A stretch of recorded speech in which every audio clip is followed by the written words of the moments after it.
I find expressing through video to be challenging. I'd rather speak in front of hundreds of people and give a 1-hour live keynote than make a 5-minute video, actually. Or, I can speak on a conference call for an hour or more, multiple times a week, and train and facilitate.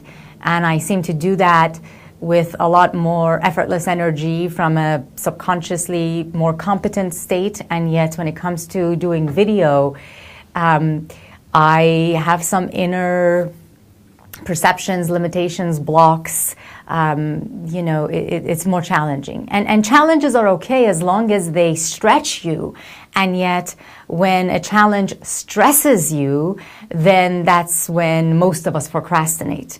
And that's what I've done, especially in the past few weeks. I haven't created a video because I've been stressed. And an element of that stress is wanting to be authentic to what the context of real with Ellie is. How can I really be in that state of realness within myself? First, I don't have full clarity about what that state is. And that stresses me.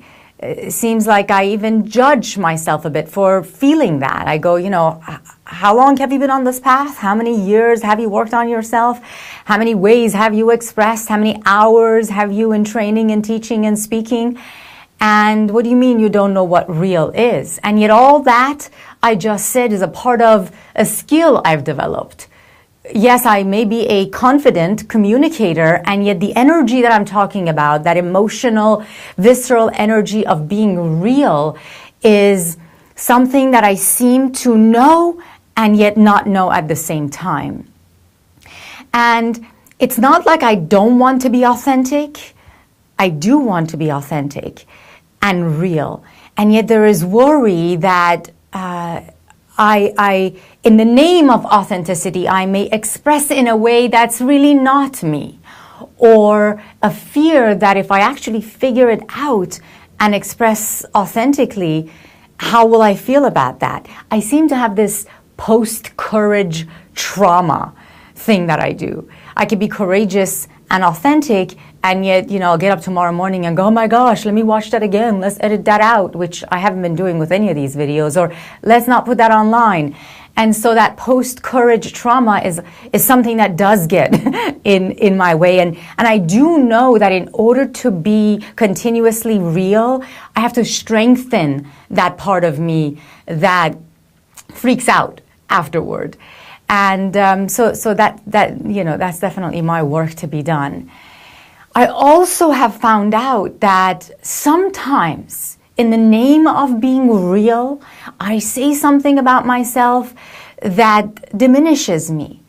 And then I think about it and I go, why did I say that? There was almost like a little bit of self-punishment in that. Like, I don't do that. I've grown past that.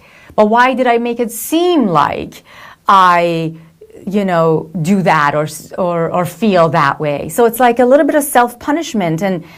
And do I do that to relate? Do I do that based on a habit? I think it's a habit. And so I also have to allow myself to express in a state that is kind of like neutrally real, as opposed to, yes, it's real, and yet it applied to the past, or that's how my mom was. My grandmother felt that way, and yet I seem to say it as if, it's relevant to me at the moment.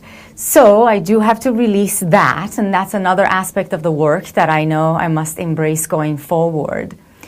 And then there's this, wanting to make sure there's an element of perfection. And even though I always say it's about progress, not perfection, there is an element of perfection. And that is that sometimes I say a word that I feel doesn't quite fit the idea that I wanted to express, and that I could have chosen a better word. And when I watch it and feel that, I go, that's like a button that didn't belong on this coat, And I want to do that video again just to change the button on the coat.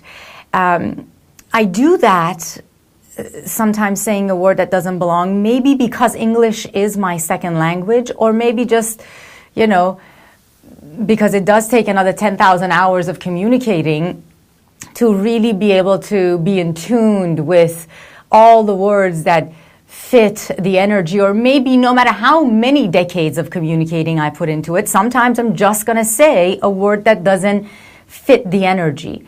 So another element of my growth would be to allow to allow the word that doesn't fit, quite fit, to remain and accept that video with my expression. I mean, that does stress me. So I have to work on that as well. And I was also thinking that in the past, I perceived this was my fear, that I would say something authentically and that it would be offensive to someone or hurt someone else's feelings, or that it would be perceived in a way that I didn't mean it. And all of that stressed me. And it seemed like I wanted to manage all of that, like manage the context so that nobody's offended, nobody's hurt, and everybody receives it exactly the way I meant. And that is stressful. And so I now recognize that I have to let go of the need to manage and control the context and just surrender to the content and surrender to what it is that I feel. And that too is a muscle I must strengthen. And lastly, there was also this fear of, I will say something authentic and maybe it will or will not hurt someone else's feelings or whatever, yet it will create comments, and these comments may be things that would hurt me. And even though we all know that that's just the nature of expressing ourselves, some will like it and some won't, yet beyond that, the visceral pain is real. And so I thought, am I trying to avoid that pain by, making sure that everything that I say is managed in such a way that diminishes or eliminates the negative comments? Because that is stressful too. And so I said, am I doing it to try to manage, what others will say about the videos that I do? And in a way, yes, yet I do feel like I've grown beyond that. Where I am right now is making sure that what I am expressing and the way that I am expressing it is authentically my voice. And when I know that it is authentically my voice and that I am on the path of progress with it, I feel like I've grown to a point of not getting affected by how it is perceived or how it is seen, how it is heard. So that's actually good, okay? So putting all that together, this video is really about tuning into the real self, mine and you for yours.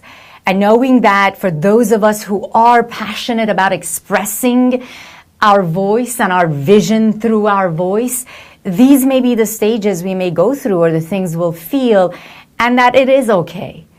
And moving forward through each of those elements and strengthening ourselves inside out will create this inner platform, the stage we can stand on. And from there, we can express via phone, live, or on video. And so cheers to that.